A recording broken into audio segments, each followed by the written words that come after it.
Fragmento de las preguntas, sí. Cuando hablaste de acceso al agua, ¿cuál es el proveedor del agua? ¿Es agua de red? ¿Es agua de pozo? Es conexión, es acceso. Es acceso, no es cobertura. Lo que se evalúa ahí en ese... Sí, vos hablaste de un aumento en el acceso al agua. Acceso al agua. Al agua de red. Al agua de red. ¿Es agua de red? Agua de red, sí, sí. Ok, gracias. Y otra pregunta, ¿tomaron o estudiaron o tomaron como modelo el caso de lo que sucedió en Parque Indoamericano, teniendo en cuenta que es un suelo contaminado? No necesariamente, no. Digamos que el estudio enfocaba en generar cierta información cuantitativa acerca de patrones más generales que específicos de acerca de un territorio. ¿Sí? Suyos. No, una consulta, ya que quedó expresado diversos esfuerzos por llevar a nivel de la discusión y de la formulación la revisión de las cuestiones políticas en materia de suelo. ¿Qué de esto podemos esperar que sea receptado en las modificaciones al Código Civil que se están procesando en este momento? Poco. Nada. Bueno, poco diría. Todavía no sé si tan nada, Raúl, ahí no sé. Pero digamos, a ver, hay un problema complicado, digamos. El Código Civil, mire, lo voy a decir a lo bruto porque tengo poco tiempo. El Código Civil plantea básicamente los derechos de los propietarios. No existen los derechos de los no propietarios porque está escrito por propietarios. Y eso no va a cambiar, ¿sí? Entonces, como lo que plantea es básicamente regular los derechos de los propietarios, el Código Civil tiene un cambio muy importante, que es que los countries ahora van a poner regularizarse. Los pobres en la puta vida. No dice una palabra de cómo regularizar a los pobres. Sí dice cómo va a regularizar los countries. Y esa visión de propietario escrito por propietarios es la que va a seguir predominando, lamentablemente, ¿no? Pero, bueno, como que estamos perdiendo una oportunidad importante, sí. Y como que desdice un poco el avance de la discusión sobre este tema de los últimos 10 años. La atención. No, solamente, ya que me dan un poco la palabra, lo que sí se puede decir es, esto demuestra la tensión política que hay. En el fondo esto es un juego político en el cual desde el derecho público estamos tratando de generar una explicitación de la política y por otro lado también desde el derecho privado los tenedores de las propiedades están tratando de reafirmar sus propias posesiones. No es más que eso. También es cierto que el proyecto de ley que está hecho por la subsecretaría está hablándose, bueno, estamos ahí en definición de poder insertarlo en este proceso de Código Civil, pero no tenemos definiciones tan exactas como para anunciar. No, pero si tenemos el nuestro. Una más. No, la pregunta es muy sencilla. Tiene a ver con un poco la combinación de la mesa que me parece interesante y principalmente el tipo de cuestiones que se están planteando sobre espacio político o material para el surgimiento de nuevos instrumentos o de una presencia más fuerte de esos tipos de instrumentos en la agenda de políticas urbanas. Y un poco esa discusión sobre materialismo versus idealismo, ¿no? El embate entre los... Obviamente que toda politización tiene como base unas situaciones muy concretas, muy materiales. Y ahí me pregunto, por ejemplo, si en tus investigaciones percebes espacios por las cuestiones materiales básicas que estás percibiendo para determinados tipos de instrumentos que puedan surgir por ahí, o si hay una otra discusión por un otro lado, más de una conformación de fuerzas que se organizan ahí en torno de no sé si es una base material o si es una base de una historia que se va constituyendo ahí que va a crear espacio para eso. Mi impresión es que los instrumentos de recuperación de plusvalías, los pocos que tenemos más o menos exitosos por ahí en América Latina, son los tipos que de alguna manera son de tipo win-win. donde las partes todas perciben que hay una ganancia en eso, cuando la cosa no es coercitiva. Los intentos de introducir esos instrumentos de manera más coercitiva, en general, se quedan más en el papel do que en la práctica. Pero eso es no sé cómo lo ven. Nosotros básicamente lo que estamos haciendo es generando toda esta información y analizando determinados temas. Para nosotros coincido con Eduardo cuando dice, muchos municipios del país, por ejemplo, tienen la contribución por mejoras, y la contribución por mejoras ha servido para financiar desarrollo de infraestructura en muchísimas jurisdicciones. Nosotros nos encontramos con que hay más jurisdicciones que la tienen que las que la aplican, en general. Sí. Los municipios de más de 50.000 habitantes fuera de los grandes aglomerados son más coherentes en esto de tener la normativa y aplicarla. En cambio, los municipios más grandes o los que están en los grandes aglomerados urbanos, en general, lo tienen la normativa pero no la aplican. Y ahí coincido con vos, hay un win-win. Mejorar la provisión de infraestructura beneficia a todos. Y yo creo que mucha gente estaría muy dispuesta a pagar por mejorar, como vos dijiste al principio, el acceso a los servicios públicos, que de otra manera terminan costando mucho más por bienes sustitutos de inferior calidad. Eso es un poco por dónde estamos trabajando nosotros. No sé, Eduardo y Marta, ¿qué es lo que quieren decir? A ver, la verdad es que yo no creo que todos los casos sean posibles con el win-win. Sinceramente creo que si uno toma ejemplos como por ejemplo el avance sobre los humedales en toda la zona, digamos, en todo el norte, digamos, del área metropolitana, plantearse ecourbanismo o ecodesarrollo. Ahí hay, digamos, un tipo de emprendimientos que responde a lo que es hoy el modelo de mercado inmobiliario de capitales en el mundo, y que es un modelo que tiene aquí en la Argentina una tasa de retorno absolutamente obscena, como dices. No hay manera, no hay otra alternativa, y yo creo que inclusive esa tasa de retorno excede la capacidad de regulación del municipio. O sea, no se controla con regulación. Yo entiendo que ahí tiene que haber políticas concurrentes públicas, y cuando digo concurrentes son provinciales, nacionales, y que tienen que ver con hasta dónde podemos, digamos, sostener procesos de urbanización que atentan decididamente contra la sustentabilidad del territorio, contra la equidad, contra la justicia, con todo lo que quiera llamar. Entonces, entiendo que hay situaciones, me parece que hay situaciones, un poco adhiero totalmente con lo que dice Eduardo, en donde la disputa de intereses es muy fuerte. Esta es la historia nuestra, nuestro país, en la Argentina es así, desde que se constituye, digamos, el reparto de la tierra con Rivadavia, en la historia es así. Entonces, a mí me parece que hay que llamar las cosas por su nombre y que no siempre se pueden resolver por consensos de win-win. Creo que tienen que ver con acumulaciones de posicionamiento que permitan dirigir políticas en una u otra dirección. Pero bueno, este es un... No sé vos. Sí, no, no voy a agregar nada nuevo, solo decir de que en realidad el énfasis en esto, Martín, tiene que ver con una historia del urbanismo en la Argentina y en América Latina, donde nos hicieron creer de que el urbanismo era una actividad primero neutra y segundo tecnocrática, o al revés, primero tecnocrática y por lo tanto neutra. ¿Vos analizaste la diferencia que hay entre cómo se formó la ciudad y el Gran Buenos Aires? ¿La ciudad de Buenos Aires?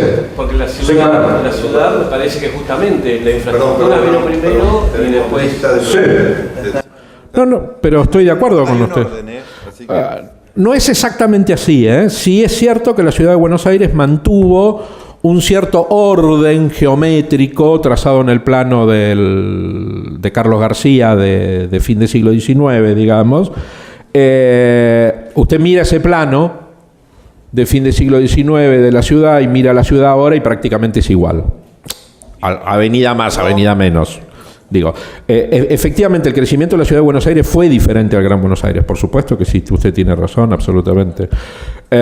Pero vuelvo a insistir en esta cuestión. Yo digo, mi énfasis en esta cuestión de entender el urbanismo como parte de las herramientas políticas es porque en nuestros países y especialmente en la Argentina el énfasis fundamental y la historia del urbanismo es que esta es una actividad técnica, tecnocrática y absolutamente neutra.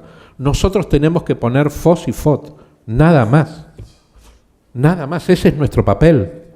Preocuparse por los efectos de eso, de ninguna manera, ese no es nuestro tema. No es nuestro tema. Digamos, esa falsedad, digamos, ese telón de fondo de falsedad de que los arquitectos hacemos urbanismo físico y por lo tanto, yo no, cuando vos pasás esa cosa que siempre pasás, digo, de que bueno, el problema del urbanismo es que es esteticista, ojalá hubiese sido esteticista, ojalá hubiese sido, por lo menos hubiese sido lindo, al pedo pero lindo. Digo, no es eso, es que lo que nos enseñó es que nosotros somos tecnócratas que ponemos indicadores de suelo y trazamos calles, y que eso no tiene efectos, no, es neutro, no tiene efectos, no tiene efectos sociales, no tiene efectos económicos, no tiene ningún tipo de efecto. Digo, y si no, pregúntenle a Pablo lo que le costó sacar la urbanización de Derqui para Sagrada Familia. A ver si no es política la discusión. Sí. Tengo 2 comentarios y 2 preguntas. El primer comentario es, bueno, también creo que va a ser más bien pregunta. Si no conviene aprovechar que se está revisando el Código Civil y que, Eduardo, piensas que es básicamente derechos de los propietarios, de colarles obligaciones, si bien no se puede pedirles a los no propietarios tener derechos, cuando menos que los propietarios tengan obligaciones. Ahí es donde se puede colar la obligación de vivienda social en todos los desarrollos que existieran, ¿no? Ese es una. El otro es, me parece muy impresionante todas las bases de datos que está formando Cintia y su equipo. Y bueno, esto es por etapas. Se me ocurre que en el caso del registro de regulaciones, creo que no puede ser simplemente si hay regulaciones o no, sino que habría que desglosarla en regulaciones que dan derechos y regulaciones que imponen obligaciones, porque el efecto a la hora de cruzarlo con las otras variables va a ser muy diferente. Es decir, las regulaciones no son, ya lo dijo Eduardo, neutras, hay unas que dan y otras que quitan. Y en el mismo sentido, pensaría que en algún momento van a estar registrando impuestos y subsidios y no registrarlos juntos como si es que hay un instrumento financiero, porque ambos son de sentido opuesto. Entonces, que se registraran por separado para poder hacer las correlaciones que aprovecharan tanta información. Y en ese respecto pregunto si y cuándo pensarían empezar a colocar en sus bases precios del suelo. Es el indicador síntesis más fenomenal de lo que es una ciudad, ¿no? Y ahí me lleva a un comentario que hizo Marta sobre que en las ciudades pequeñas están estranguladas por la alta rentabilidad del suelo rural. Caso excepcional en el mundo, si es que tienen ustedes eso estudiado. A mí me interesaría ver los datos, porque es de esos casos que contradice todo lo que sucede en otras partes. Que la soja sea tan más productiva que el desarrollo inmobiliario sería un caso digno de hacer una investigación. Si tienen datos o es simplemente una sensación de que así es, ¿no? Yo te contesto muy breve. Nuestra base de regulación de uso del suelo de los municipios incluye más de 150 preguntas muy detalladas acerca de cómo el municipio regula el suelo. Yo hoy hablé de una sola cosa, pero incluso los instrumentos, lo que nosotros llamamos instrumentos redistributivos de acceso al suelo, implica si estos instrumento existe, si se aplica en la práctica, y va barriendo una serie de instrumentos, su existencia y todo. Así de muchas otras cosas. La existencia, por ejemplo, de cuáles son los parámetros con los que se regula cada una de las áreas que se zonifican en el municipio y la proporción de área. Hay municipios que regulan gran porcentaje de su suelo para baja densidad y residencial de baja densidad, hay municipios que incorporan otros usos, entonces se ponderan cada uno de estos indicadores por toda el área, o sea, es bastante más complejo, necesitaría 2 horas, 3 horas de seminario simplemente para hablar de eso. No, yo respecto de tu pregunta última, te digo, efectivamente la constancia de lo que sucede, mira, hasta el nombre de Ciudad Cercada es un nombre que tomamos de una locución de un gobernador de Misiones, concretamente porque nos pareció muy elocuente. Lo hemos observado y estamos ahora en este momento trabajando con una ampliando la casuística que estudiamos y tenemos unos 20 casos de ciudades pequeñas en donde queremos analizar esta cuestión. La verdad es que no es fácil porque justamente hay muy poco dato transparente sobre esos mercados. Pero bueno, estamos tratando de poder demostrarlo. Es visible, pero no todavía tiene números. Y respecto de la otra pregunta, no sé si vos, Eduardo, querés decir algo. Yo, en relación a lo deseable que sería que el Código Civil introduzca estas cuestiones, estamos totalmente de acuerdo todos. Lo que sí te digo es que, bueno, el Código Civil tiene una construcción que la dirige el presidente de la Corte Suprema de Justicia con un grupo de 100 abogados y, bueno, y expresa el pensamiento de una corporación, que obviamente tiene contradicciones al interior del propio proyecto político de gobierno. Y nosotros mismos obviamente hemos intentado trabajar y además en este momento el proyecto está en la presidencia de la Cámara de Diputados con ciertos acuerdos de que estaría entrando en paralelo con la reforma del Código, pero me temo que tiene que ver con otros tiempos que no los decidimos en estos ámbitos, ni mucho menos un organismo. No, respecto a las ciudades cercadas, dos evidencias empíricas, Unchales y Benito Juárez, que son dos ciudades donde estamos trabajando. Es difícil poder saberlo porque en realidad la dificultad de producir nuevas ampliaciones urbanas tiene que ver efectivamente con el aumento del precio de la soja y de los productos agrícolas, etcétera, sobre todo la soja. Pero la segunda tiene que ver con un problema de constricción cambiaria y entonces ahí es muy difícil saber hasta dónde la gente no está vendiendo y no se están produciendo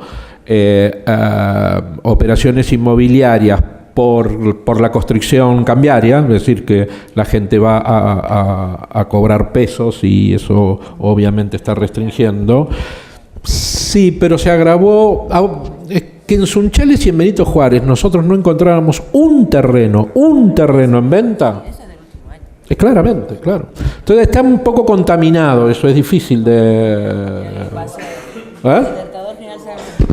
Hoy las ciudades en general, cualquier ciudad chica de la provincia de Buenos Aires que conozco, en general tienen o barrios privados o country muy cerca que valorizan el entorno, generan una trampa que dejan cerrado su propia trampa, con la expectativa que generan alrededor. Somos 3 barrios cerrados, o country que generaron, como que también crecen con una trampa, porque meten, el emprendedor va y le presenta el proyecto de la gran inversión, el tipo promueve una ordenanza, cambia la zonificación, lo benefició a él, pero generó un lío alrededor fenomenal.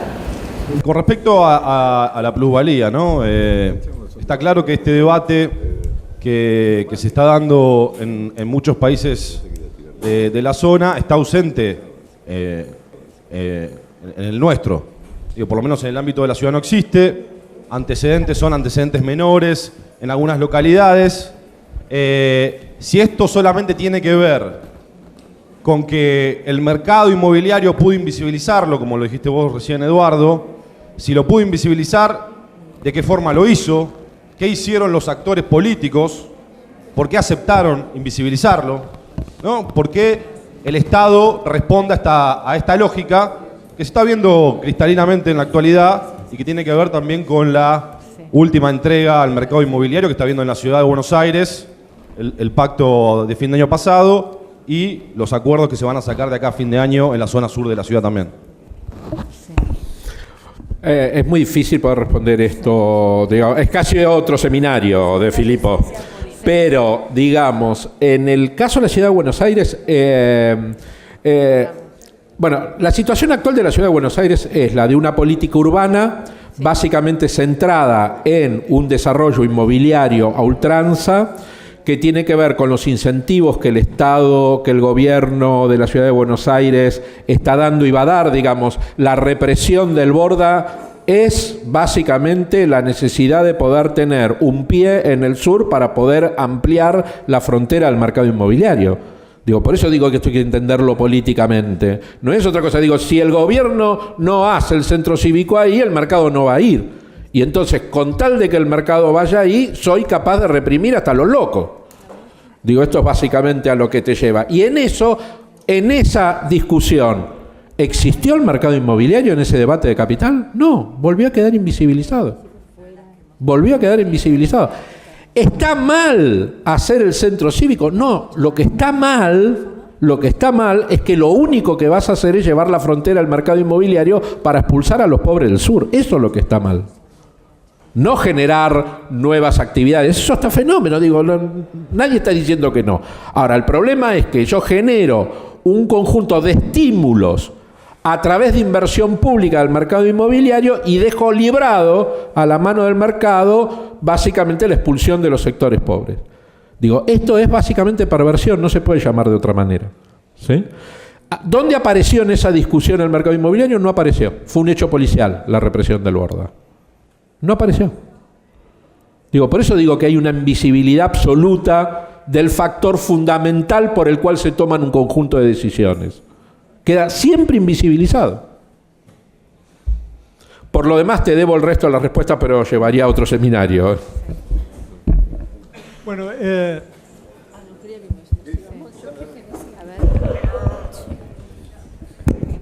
bueno, me gustaría hacer una observación y un comentario sobre lo que dijo Eduardo, que me parece muy pertinente, que essa como una cuestión urbana, es una cuestión que involucra fuerzas políticas y sociales. Entonces, los avances están muy condicionados a las condiciones de fuerza política que tienen los distintos grupos de la ciudad.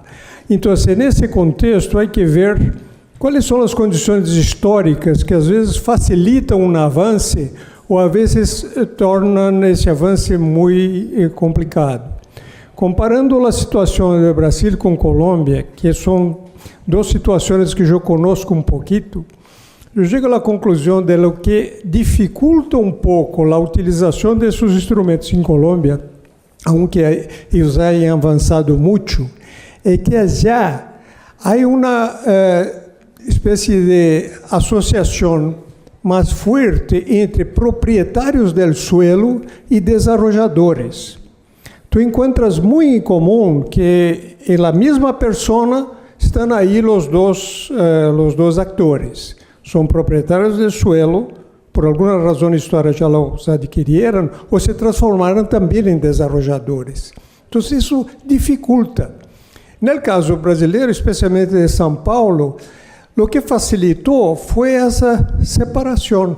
Há uma separação clara em la cidade de São Paulo entre desarrolladores e proprietários de suelo. Então, para os desarrolladores, não é tanto problema quando tu põe um ônus aos proprietários, porque não os afetam diretamente. Então, uma recomendação que eu faria, de pronto, em uma cidade concreta, é esse estudo. Quem é o proprietário do suelo? Às vezes é difícil descobrir isso, mas uma cidade vecina a São Paulo, que queda a 100 quilômetros, há aí muito terreno vacante, muito bem ubicado, pero aí há uma correspondência entre desarrolladores e proprietários. E aí, então, é muito difícil pôr esses instrumentos que existem a 100 quilômetros de distância e que são tão utilizados e eficazes em São Paulo. E, por último, uma observação sobre essa questão do jogo de gana-gana. Claro, se é um jogo de gana-gana, é muito mais fácil, porque os dois ganham. Pero históricamente, na cabeça dos desarrolladores, era um jogo em que só eles ganhavam, os proprietários, porque todos os direitos de construir a maior antes obtinham gratuitamente. Então, a hora tu diz, bueno, é um jogo de gana-gana porque a plusvalia é compartida, mitimota, 50% para ti, 50% para mim. Pero inicialmente, na cabeça dos desarrolladores, isso significava uma perda, porque eles ganhavam todo antes. E agora eu propongo, mira, vamos a ganhar 50% para ti e 50% para mim. Na cabeça deles não é um jogo de gana-gana. Então, isso leva um tempo, até que isso se vá consolidando. Ou seja, essas transformações se dão a pouco, ou seja, não é uma coisa imediata. Então, nesse sentido, eu creio que é muito importante fazer essas distinções históricas, o que obstaculiza e o que facilita a aplicação desses instrumentos. Bueno, Con esto cerramos el seminario de hoy. Para los que vengan mañana y pasado, tenemos un curso con detalle de muchos instrumentos, así que los esperamos. Hasta luego y gracias por venir. Gracias.